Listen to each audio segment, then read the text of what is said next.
누가복음 15장에 나와 있는 탕자 이야기, 잃어버린 두 아들 이야기라는 그 주제로 함께 말씀을 나누고 있습니다. 우리 지난주에는 어떤 내용이었냐면, 돌아온 동생을 보고 형이 되게 화를 내거든요. 분노하는 형, 왜 그렇게 화를 냈을까? 형은 좀 손해보면 되지, 형이니까 뭐가 저렇게 우리 형을 분노하게 만들었는지에 대해서 생각을 해봤습니다. 형은 한 번도 아버지의 명령을 어긴 적이 없는 착한 아들이었고, 순종적이었고 도덕적으로 흠이 없는 그런 아들이었습니다. 그런데 동생이 돌아왔다는 그 이유만으로, 그리고 아버지가 그 동생을 받아줬다는 그 이유만으로 아주 분노하면서 화를 내면서 정색하고 있는 그 형의 모습이죠. 예수님이 바리새인에게 뭔가를 지금 하고 싶은 말이 있는데 그걸 지적하고 싶은 거죠. 예수님은 지금 죄인들하고 세리들과 같이 어울리고 밥을 먹고 많은 시간들을 보냅니다. 그리고 그 모습을 보면서 바리새인들이 정색하며 화를 내고 있는 그 장면에 지금 이 비유를 하고 있는 거거든요. 예수님은 형이 화를 내는 그 마음 본심에 이런 생각이 있었을 것이라고 고발을 하고 있습니다. 내가 아버지에게 이렇게 착한 아들로 아버지를 잘 섬기고 순종하고 뭔가 열심히 살면 좀 더 보상이 있지 않겠는가? 그러니까 내가 이 집안의 재산을 물려받을 만한 자격이 있다면, 특히 재산의 3분의 1을 장남으로 물려받으려면 이 정도 일은 해야 되지 않냐? 아버지께 이렇게 착한 아들이라고 사람들에게 인정받아야 되지 않느냐? 이런 생각이 있었던 것이죠. 내가 이렇게 주었으니까 나에게도 이런 일들이 주어질 것이다. 그럼 원인과 결과, 인과응보, 내가 뭔가를 아버지께 최선을 다하면 그 아버지든 아니면 하나님 아버지든 나에게 뭔가 더 많은 것을 주실 것이다 라는 생각이 이 형의 마음 가운데 많이 있었던 것이죠. 그래서 부모님을 기쁘게 해드리기 위해 순종한 게 아니었던 것을 보여주고 있습니다. 한 번도 아버지를 혹은 어머니를 기쁘게 하기 위해서 순종하거나 그런 착한 아들의 모습이 아니라, 아들이니까, 내가 장남이니까, 또 인간이 자식된 도리로 당연히 이렇게 해야지 라고 하는 그런 인간적인 모습들이 그 가운데 있었다라고 하는 겁니다. 그런 관계 가운데서는 부모와 자녀, 이 아버지와 이 큰아들의 관계가 갈등이 없을 때는 아무 상관이 없는데, 갈등이 생겼을 때 이 아들의 본심이 드러나게 되는 것이죠. 예수님의 이 비유를 듣고 있는 바리새인들에게 그것을 지적하고 싶었던 겁니다. 율법 안에서 아무런 흠도 없고 순종했고 무엇이든지 말씀대로 산다고 생각했는데, 예수님이 너희는 뭘 위해 그렇게 열심히 사니? 왜 그렇게 율법을 지키려고 애쓰니? 물어보면, 아버지를 기쁘게 하기 위해서 내가 이 율법을 지키고 있다라는 그런 마음이 아니라, 내가 이런 율법을 지키고 있으니 마땅히 하나님이 주시는 복은 우리의 몫이고 나의 차지다 라는 본심이 들켜버린 것이죠. 사람들이 기독교를 비난하는 이유 중에 하나는, 기독교인들은 거만하다, 그리고 자기들끼리만 어울릴 줄 안다, 기독교 안에서만 그 구원을 받는다, 천국 간다, 예수님 안 믿으면 다 지옥 간다, 이런 생각을 가지고 있습니다. 그렇기 때문에 기독교인들이 착한긴 착한데 불편한 마음을 마음속에 가지고 있는 거죠. 짜증나긴다고, 교인들 나는 싫다고, 이기적이라고 그렇게 생각합니다. 어쩌면 본문에 나오는 이 형의 모습과 같이 하나님이 세상을 창조하시고 하나님의 진리를 인간에게 보여주셨는데, 누군가 이 진리를 얼른 알았어요. 하나님이 계시구나. 그래서 하나님의 주신 이 계명대로 삽니다. 교회도 다니고 전도도 하고 기도도 하고 하나님의 명령을 어떻게든 잘 지켜보려고 그렇게 살아가고, 그래서 많은 교회도 세우고 전국에 수십만 개의 교회가 세워지고 수백만의 그리스도인들이 생겨나서 여기저기에서 이 시간 하나님을 예배하는 성도들이 굉장히 많이 있습니다. 왜냐하면 이렇게 해야 하나님을 기쁘게 하는 일이라고 우리는 믿고 생각하고 있기 때문입니다. 그런데 아버지 곁에 있는 사람이 이렇게 많은데, 그런데 아버지하고 관계가 좋은 사람은 과연 얼마나 될까?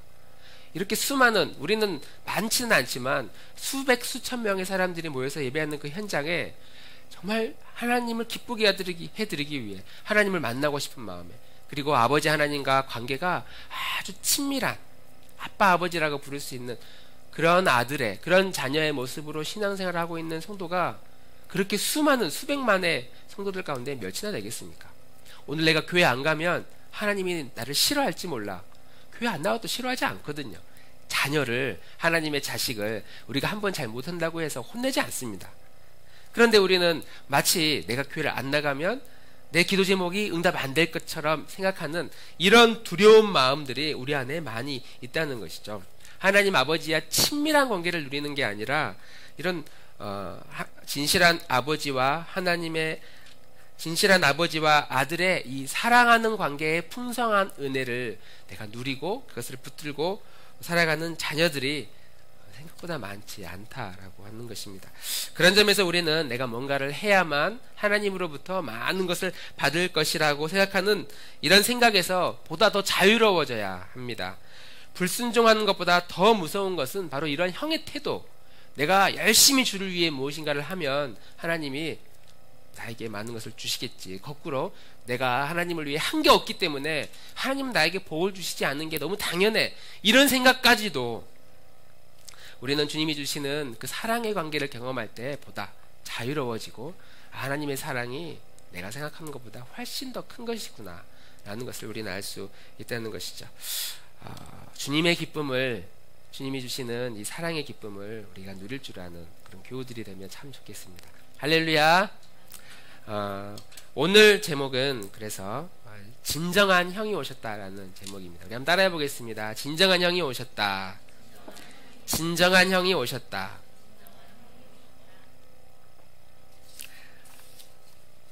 물론 진정한 오빠가 오셨다 이렇게 생각해도 될 것 같습니다. 큰 잔치가 열렸습니다. 아버지께서는 큰 잔치를 여시고 두 아들을 초청하고 마을 사람들도 다 초청했어요. 그 집에 있는 하인과 종들도 오늘은 너 일하지 말고 좀 먹고 마셔라. 그럼 누가 음식을 차렸을까? 돈을 주고 사람들을 불러서 사다가 너희들이 음식을 좀 마련하고 오늘 우리 식구들은 다 먹고 마시고 즐기자 이랬는지 모르겠습니다. 많은 사람들이 모여 즐기는 잔치에 둘째 아들은 당연히 옷을 갈아입혀서 참여하고 있고, 첫째 아들은 이 잔치에 참여하지 못하고 문 밖에서 서성이고 있는 장면을 우리가 보고 있습니다. 아버지와 문 밖에서 실갱이를 하고 있는 거예요. 들어오라고. 형은 바깥에서 화가 나서 들어가지 못하고 있는 상태입니다. 하나님이 우리를 부르시는 방식이 이런 두 가지 방식이 아니겠는가 하는 생각이 듭니다. 어떤 사람은 한 번도 주님을 예배한 적이 없고 아니면 잘 못 믿어서 자기가 살고 싶은 대로 마음껏 살다가 죄도 많이 짓고 나쁜 짓도 많이 하고 살다가 어느 날 살다 보니 내가 이렇게 사는 게 바르게 사는 게 아니다 라고 생각해서 마음을 돌이켜 굳게 아버지께로 나아가는, 그래서 회개하고 주님의 품에 안기려고 하는 순간 회개를 하기도 전에 이미 아버지가 나를 확 와서 끌어안아 버리는, 그래서 예배하다가 기도하다가 찬양하다가 그냥 나도 잘 모르는 눈물이 내 마음속에 뜨거운 눈물이 흘러 하나님의 사랑이 깊게 느껴지는, 내가 회개를 많이 하지도 않았는데 하나님이 나를 찾고 계셨구나 라는 마음을 느낄 때가 우리는 종종 있죠. 이런 둘째 아들, 집을 떠난 둘째 아들이 돌아와서 아버지를 만나는 방식으로 어떤 체험을 통해 재산을 탕진하거나 모든 것이 망해가지고 죽게 돌아오는 이런 극적인 부르심이 있는가 하면, 두 번째는 차분하고 끈질기게 하나님께서 우리를 말씀해 주시고 설득해 주시고 우리에게 계속 이야기를 하시는 방식으로 우리를 부르신다는 겁니다. 큰아들이 지금 이런 장면이 아닌가 생각이 듭니다. 그런데 우리가 이제 보통 기도할 때 이런 큰아들의 모습보다는 둘째 아들의 모습들을 기대하거든요. 하나님 저에게 뭔가 좀 사인을 주십시오. 말씀해 주십시오. 어떤 기적들이나 해주시면 제가 더 열심히 주님을 믿겠다고. 하나님 오늘 저에게 사인을 주시면 제가 주님을 위해 더 열심히 사는 성도 되겠습니다라고 아침에 눈을 뜨고 아침 출근하려고 문을 딱 열었는데 하늘에 놀랍게도 쌍무지개가 쫙 펼쳐 있는 것을 보면 우리는 나도 모르게 야, 하나님이 저 무지개로 나를 지금 부르시고 계시구나, 나에게 말씀하고 있구나, 이런 생각들을 우리는 쉽게 하거든요. 그래서 그런 사인들이 있을 때마다 감사하고 또 도전이 되고 마음에 또 결심을 하게 됩니다. 그러니까 이런 식으로 뭔가 보여지는 체험이나 어떤 극적인 방식들에 대해서 우리는 민감한데, 그런데 이 형에게는 그런 일들이 한 번도 없었다는 거예요. 자기에게는 동생을 위해 이렇게 엄청난 잔치를 베풀어주고 놀라운 은혜를 베풀어주고 있는데, 나를 위해서 염소 한 마리 잡아서 잔치를 베풀어준 적이 있느냐고. 한 번도 나를 위해 잔치를 베풀어준 적이 없고, 나에게 뭔가 내가 너를 사랑한다라는 사인을 준 적이 없다고. 큰아들은 이런 사인이 없다는 것 때문에 이 아버지에게 지금 화를 내고 있는 장면입니다. 우리의 삶에 마치 이런 쌍무지개를 기대하는 것처럼 어떤 특별한 기도가 응답되거나, 아니면 나에게 놀라운 일들이 일어나거나, 내 삶이 더 풍요로워지거나, 그래서 누가 봐도 야, 하나님이 주신 축복이야 라고 생각할 만큼 내 삶에 눈에 보여지는, 손에 잡히는 승승장구한 그런 일들이 일어날 때, 일어나면 우리는 하나님을 더 잘 믿겠지만 그런 일이 별로 없다는 거죠. 이번 주에 살면서 혹시 로또나 복권 한번 사가지고 뭔가 좀 된 적 있습니까? 아니, 이번 주가 아니라 내가 그동안 살면서 복권을 사가지고 뭐라도 좀 돼본 적이 혹시 있습니까? 네. 그럼 내가 로또를 샀다는 게 들키니까 차마 손을 못 들고, 제비뽑기 하거나 가위바위보 해가지고 나는 거의 이겨. 나는 제비뽑기 하면, 보물찾기 하면 항상 나는 잘 뽑혀. 혹시 그런 분 계십니까? 별로 없어요. 나는 항상 뭐 추첨하면 나는 항상 안 되더라. 보물찾기 하면 나는 남들 다 찾는데 나는 항상 못 찾더라. 우리 대부분 그러거든요. 이런 눈에 보여지는 이런 기적들이 하나도 없다는 겁니다. 마찬가지로 내가 하나님과의 관계에 있어서 하나님이 나에게 주시는 이런 특별한 선물, 기도했는데 막 응답해 주신 거 생각보다 많지 않아요. 찾아보면. 그런데도 아버지 하나님이 우리를 끈질기게 설득하고 있는 겁니다. 아들아, 내가 이미 너에게 다 주었다. 내가 너에게 다 주었다. 너가 받은 복을 하나하나 세어보라. 하나님이 얼마나 내 삶을 인도하셨고 나를 이끌어 주시는지를 돌아보고 기억해보고 생각해보고 점검해봐라. 얼마나 많은 것을 이미 주셨느냐. 매주마다 우리를 이렇게 말씀으로 나를 이끌어 주십니다. 아침마다 힘차게 떠오르는 태양이, 그 태양을 바라볼 때마다 그 자연이 우리에게 말씀해주고 있어요.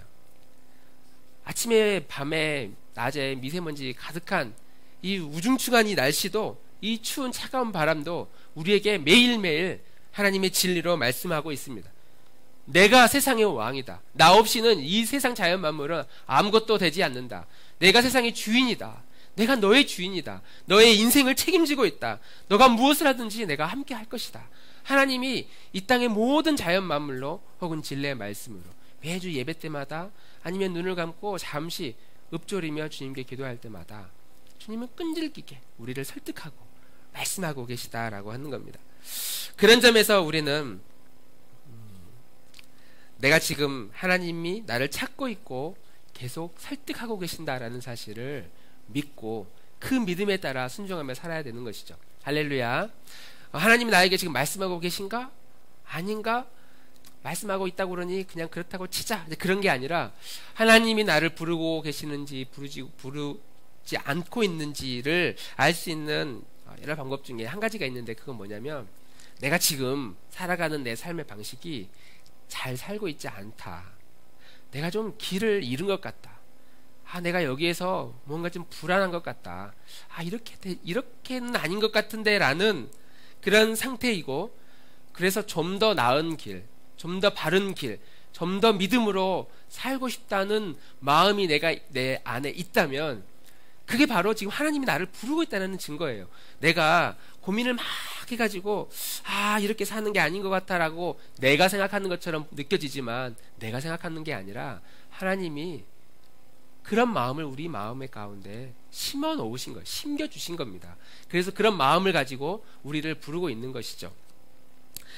하나님이 나를 건지시기로 작정하시고 나를 끊임없이 말씀하고 있다라는 이런 확실한 증거, 이런 마음은 내가 지금 잘 살고 있지는 못하지만 그래 내가 더 잘 살아야지 이런 마음을 통해서 그것이 하나의 씨앗이 돼서 거기에 순종하고 그 말씀에 더욱더 반응할 때 하나님은 놀라운 삶으로 우리를 이끌어 주신다라고 하는 것이죠. 그런 마음으로 내가 주님을 따라 그래 한번 살아봐야지라고 할 때에 걸리는 문제가 있는데 이제 그 걸리는 문제는 죄의 문제입니다. 그래서 우리는 하나님께 매 예배 때마다 하나님 우리의 죄를 용서해 주십시오라고 회개하고 주 앞에 나아가는 모습을 봅니다. 이 죄의 문제는 결국 우리가 하나님을 만나기 위해 주님께 나아가기 위해 반드시 동반되어야 되는데 오늘 본문에 보면 두 아들이 회개하는 방식이 각각 달라요. 첫째 아들은 회개하려고 이미 마음을 먹어요. 돼지 우리에서 쥐업 열매를 먹으면서 그것도 없어가지고 너무 배가 고프니까 내가 아버지께 큰 죄를 지었구나. 돌아가서 내가 큰 죄를 지었으니 나를 아들로 보지 마시라. 나를 품꾼의 하나로 봐달라고. 나를 종보다 더 못한 사람으로 여겨달라고. 내가 아버지께 가서 이렇게 회개하리라. 마음을 먹고 돌아갑니다. 마음속에 내가 아버지께 잘못한 죄의 리스트를 쭉 가지고 있는 거예요. 그래서 아버지를 만나는 순간 회개하려고 하는데 아버지가 뭐라고 말씀하시느냐. 우리 18절 19절 아들이 가서 고백한 이 죄에 대한 생각을 18, 19절 다시 같이 한번 읽어보겠습니다. 시작.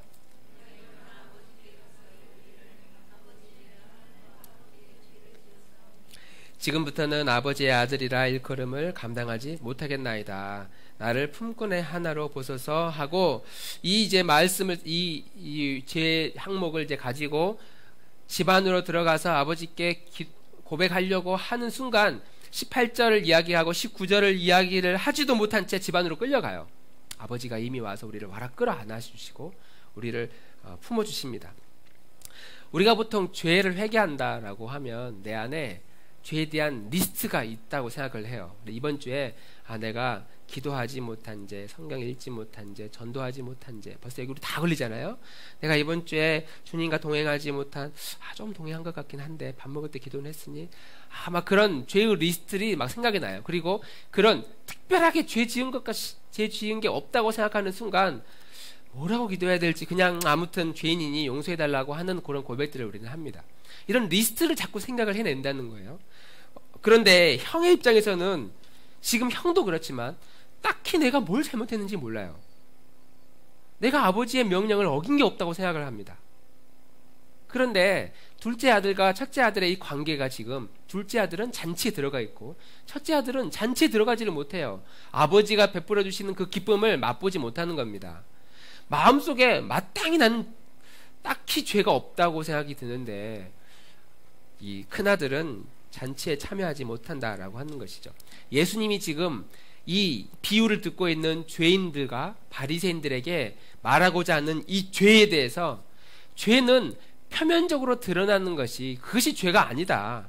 그 속에 숨겨져 있는 그 죄를 지은 그 죄의 뿌리, 그 본질, 겉으로 드러나는 건 그 죄 때문에 드러난 악이고 그 열매일 뿐이고 왜 그런 죄를 짓게 되었는지에 대한 그 뿌리를 말하고 있다는 것이죠. 우리 지난주에 형이 화를 내는 이유는 자기는 도덕적으로 하면 문제 없다는 거예요. 나는 아버지의 명을 어긴 적이 없이 지금까지 잘 율법도 지키고 아버지께 순종하고 최선을 다해 부모님을 섬기는 일을 해왔는데 이러한 내가 주님을 위해 열심히 해왔다라고 하는 이런 생각이 이 형의 마음을 포장하고 있던 겁니다. 형의 마음 깊이 숨겨져 있는 형이 알았는지 언젠가 아버지 죽으니까 그때까지만 열심히 해야지 이런 마음이었는지 그냥 아무 생각이 없이 아니 내가 아들이니까 뭐 당연히 해야지 이런 마음으로 했는지 우리는 알 수 없지만 어쨌든 형의 마음 가운데 마음 깊은 곳에 형의 본심이 이 죄의 뿌리가 숨겨져 있었어요. 착한 아들로 도덕적으로 흠이 없는 모습으로 포장되어 있었던 겁니다. 그런데 그걸 언제 발견합니까? 아버지와 충돌할 때 발견하는 거죠. 우리가 하나님과 충돌할 때, 우리가 공동체와 충돌할 때, 내가 누군가와 갈등을 겪을 때 아무런 문제가 없다고 생각했는데 그런 갈등들이 표면적으로 드러나게 됩니다. 아담이 하나님과 아무 문제가 없다고 생각을 했어요. 하와하고도 아무 문제가 없다고 생각을 했습니다. 그런데 하와가 선악과를 따먹는 순간 내가 얼마나 하나님을 함부로 여기고 있는, 쉽게 생각하고 있는 상태였는지를 이 아담은 발견해요. 그리고 그는 하와와 어떠한 관계였는지 선악과를 따먹는 순간 그 관계가 깨어짐으로 발견합니다. 첫 번째 아들이었던 아담과 하와의 첫 번째 아들이자 형제였던 가인과 아벨. 가인과 아벨은 평범하게 그냥 형제처럼 잘 지냈어요. 그런데 예배드리다가 그 예배를 아벨의 예배는 받으시고 형의 예배는 받지 않으시자 그것 때문에 형의 본심이 드러납니다. 그리고 그게 너무 화가 나서 동생을 돌로 쳐 죽이게 되죠. 그러니까 하나님이 동생을 묻습니다. 가인아 가인아 너희 동생이 지금 어디 있느냐? 너 동생 어디 있느냐? 그럴 때 이 형의 입장에서 분노하면서 화를 내면서 하나님께 아니 왜 그걸 나에게 묻느냐고, 내가 동생을 지키는 자입니까? 라고 하나님과 관계가 깨어져 버리는 모습들을 보게 됩니다. 동생을 죽이는 순간 이 형의 마음 가운데 있던 이 쓴뿌리의 죄의 뿌리가 드러나게 돼버린 거죠. 이스라엘 백성들이 광야에 애굽에 있을 때는 전심으로 하나님을 쏟았어요. 너무 힘들다고, 살려달라고. 그런데 그 문제들이 해결되어지고 광야로 들어가자마자 온갖 불평과 불만들이 드러나게 됩니다. 바리새인들이 지금 가지고 있었던 이런 선한 행위들의 그 뿌리가 무엇이냐? 잔치에 들어가지 못했던 형의 마음속에 숨겨져 있었던 이 뿌리가 무엇이냐? 예수님이 지적하고 있는 건 이 죄에 대한 뿌리, 내 마음 안에 있는 그 깊은 곳에 있는 그 뿌리와 직면하도록 끊임없이 우리의 모든 환경과 삶을 다스리고 있어요. 아마 우리는 일평생 하나님의 나라에 들어가는 그날까지 내 안에 뭐가 있나? 야, 내가 이런 모습들이 있었구나. 내 이 안에 이런 나약함들이 있었구나. 이런 죄악된 쓴뿌리가 있었구나라는 것을 우리는 끊임없이 직면해 나가며 나아갈 겁니다. 그리고 그 쓴뿌리들을 덮어놓고 그냥 주님을 믿게 되면 마지막 날 어디로 갈지 우리는 너무나 두려운 거죠. 그러나 그것을 덮어놓지 않고 정직하게 그 모습을 가지고 주님 앞에 나아가는 성도, 나아가는 삶이 바로 참된 신앙의 삶이고 주님이 가장 기뻐하시는 삶이다라고 하는 것이죠.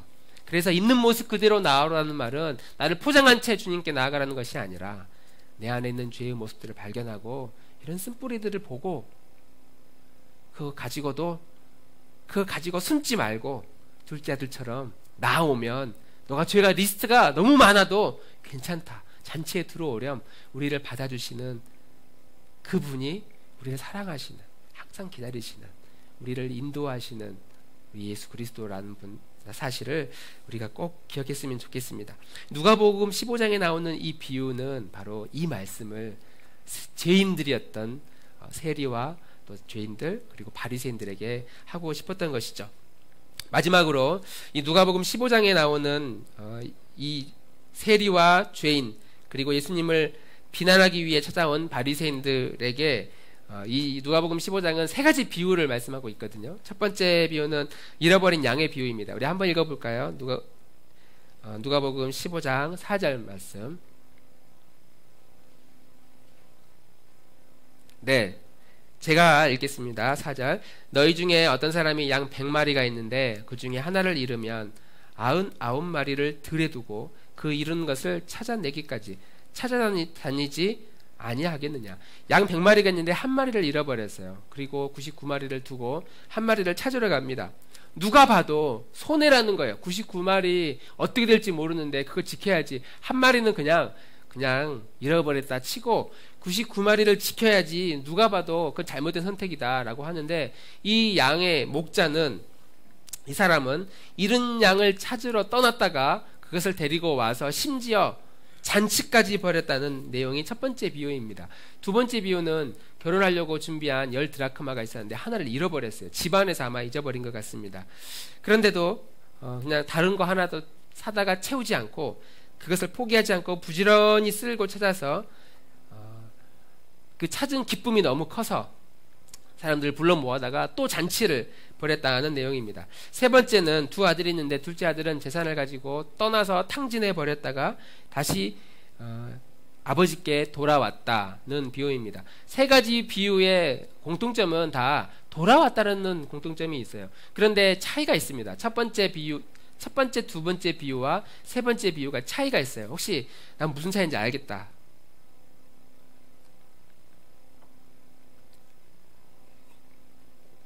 오늘 기도하고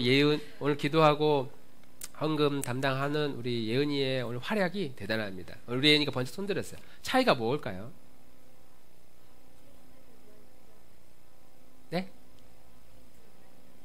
네, 바리새인들을 위한 이야기가 있어요. 이 세 가지 중에 두 가지는 아닌데 한 가지는 바리새인들을 위한 이야기가 있다. 네, 정말 탁월한 관점이에요. 네, 바리새인들을 위한 숨겨져 있는 은유법으로 마음을 그냥 찔러내고 지금 예수님께 따지러 왔다가 지금 뭐라고 말도 못하고 지금 잠잠히 듣고만 있는 바리새인의 모습을 볼 수 있습니다. 이야기 내용 가운데 특징이 있다면 혹시 또 다른 의견 있을까요? 네, 원희 자매님. 네.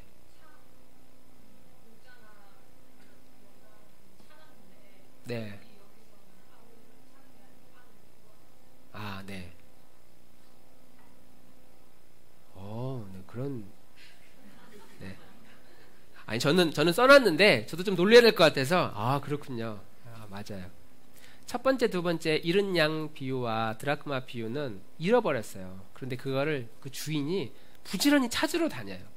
그런데 세 번째 비유에서 집 떠난 둘째 아들을 아버지가 찾으러 떠났다는 이야기가 안 나오거든요. 아니, 아버지가 못 떠나면 종이라도 보내가지고, 야, 우리 둘째 어디 있는지 좀 찾아봐라. 아니면 형한테 너 지금 뭐 하고 있니? 너 좀 가서 어떻게 지금 지내고 있는지 좀 보고 오라고. 찾으러 보내야 되는데 세 번째 이야기에서는 찾는다는 내용이 나오지 않습니다.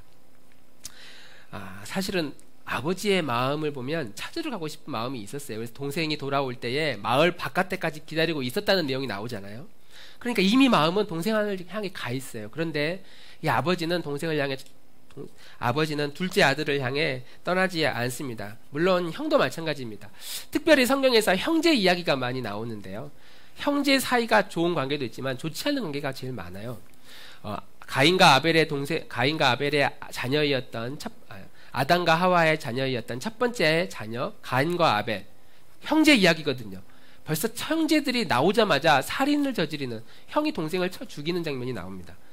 요셉 이야기도 보면 형 11명이 형 10명이 동생을 팔아치워버리는, 애굽으로 팔아버리는 비극적인 그런 가족관계들을 우리는 볼 수 있죠. 하나님이 가인에게 이렇게 물어요. 야, 너 동생, 너 아우가 지금 어디 있느냐? 그러니까 가인이 하나님께 막 따지듯, 아니 왜 그걸 저한테 묻습니까? 내가 내 아우를 지키는 자니까? 창세기 4장 9절에 하나님께 따져요. 왜 그걸 저에게 묻습니까? 제가 동생 지키는 사람입니까? 라고 물어요. 그게 무슨 말입니까? 넌 동생을 지키는 자야. 그러니까 너 동생 지금 어딨니?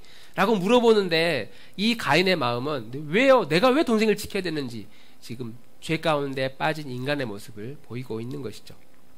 하나님이 굳이 너의 동생이 어디 있느냐라고 가인에게 물어보는 그 이유는 형은 동생을 지키는 자입니다. 특별히 장남은 그의 동생들을 돌보는 자야. 아버지를 대신해서 그의 동생들을 돌보고 책임지는 역할입니다.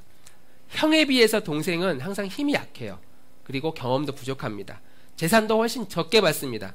그렇기 때문에 당연히 많이 받는 형에게 보다 경험이 풍부한 형이, 더 많은 것을 가지고 있는 형은 동생들, 없는 사람들, 더 누리지 못한 이들을 돌보고 책임지는 역할을 하게 됩니다.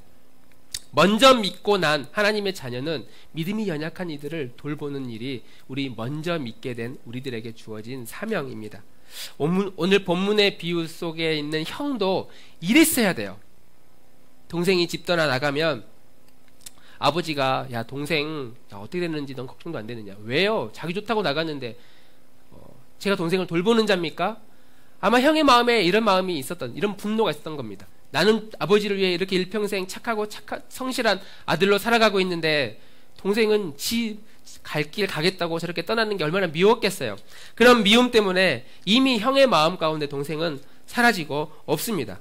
그런데도 형은 장남이니까, 형이기 때문에 마땅히 아버지께 이랬어야 돼요. 아버지께 미리 가서 아버지가 무엇을 가장 기뻐할지, 무엇을 슬퍼할지를 이해하고 그 마음을 읽었던 형이라면, 아버지, 동생 지금 아마 어디 가서 재산 다 날리고 개고생하고 있을지 모릅니다.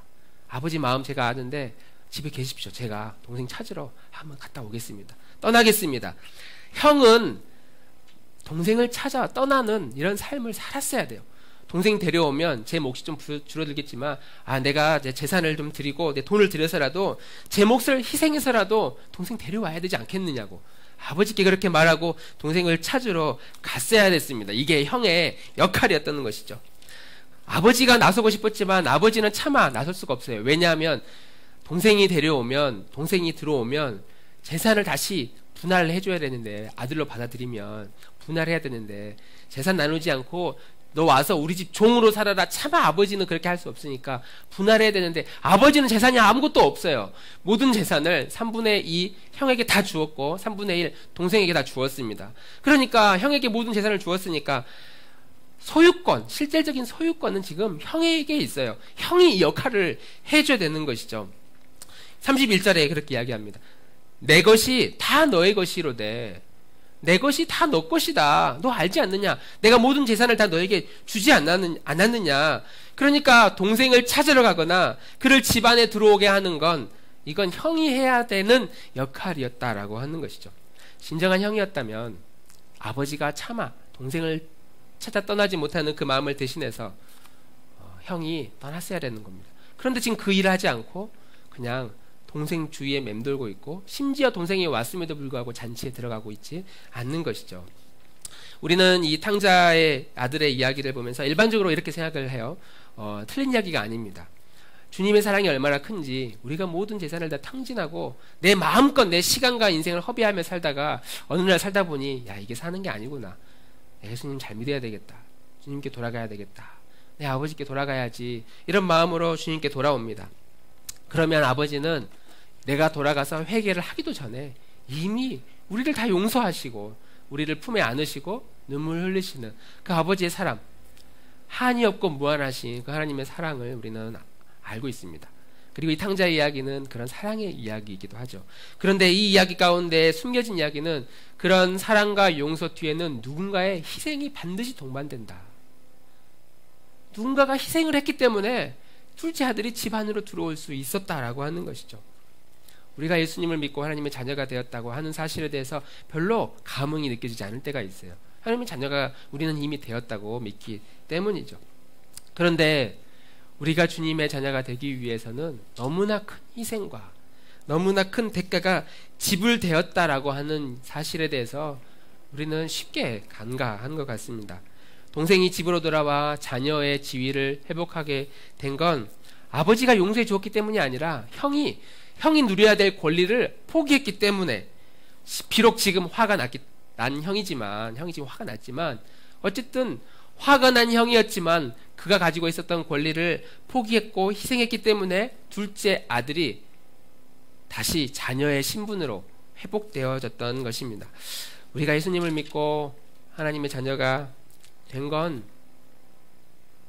우리를 그냥 너 그렇게 살아라라고, 인간의 삶을 살다가 죄 가운데 살다가 그렇게 멸망해라 라고 하지 않고, 우리의 진정한 형이신 예수 그리스도께서 이 땅에 찾으러 내려오셨다라는 사실을 우리는 기억할 수 있습니다. 직접 우리를 찾기 위해, 직접 나를 찾기 위해 이 땅에 오셨고, 이 땅에서 살아가는 우리들에게도 우리를 찾기 위해 매일매일마다, 매 순간순간마다 성경에는 먼 나라로 간 그 아들을 주님과 하나님과 이미 마음이 멀어져 있는 그 아들을 찾기 위해 예수님은 지금도 우리를 찾으러 다닌다라고 하는 것이죠. 그리고 우리를 만나서 내가 대가를 지불할 테니 가자.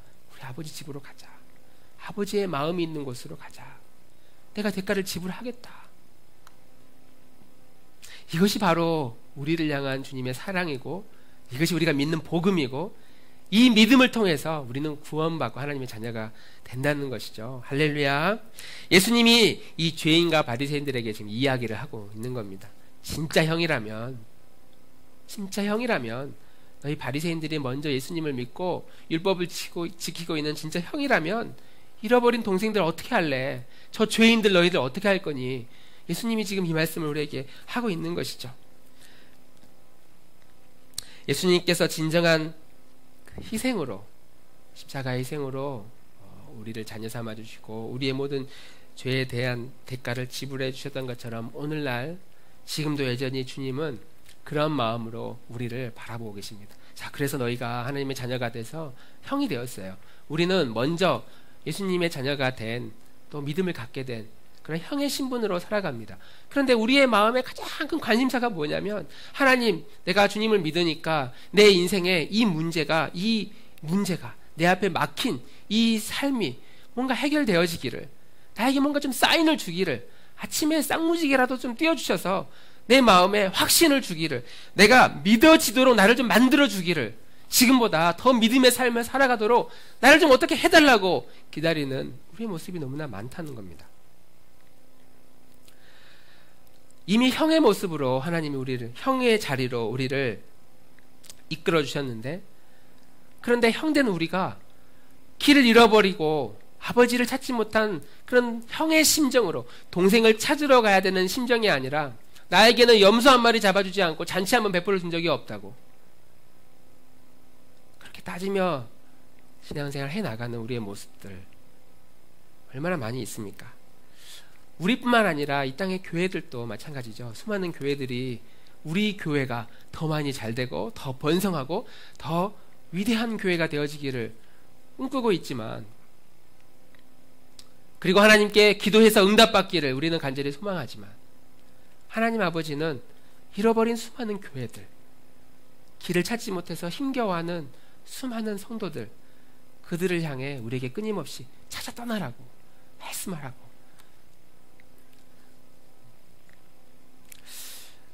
일주일 동안 우리가 이렇게 기도했으면 좋겠습니다. 하나님, 저에게 염소 한 마리 좀 보여주십시오. 저에게도 잔치 한 마리, 잔치한 삶을 베풀어 주십시오. 제 비전을 이루어 주십시오.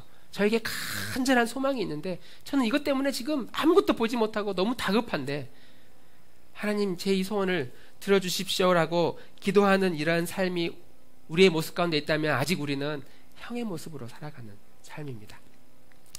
진정한 형이신 예수님께서 이 땅에 오셔서 우리를 찾아주신 것처럼, 우리도 길을 잃어버린 수많은 동생들을 향해 우리의 마음을 열고 그들을 초청하는 그런 순종의 삶을 살아야 된다고 하는 것이죠.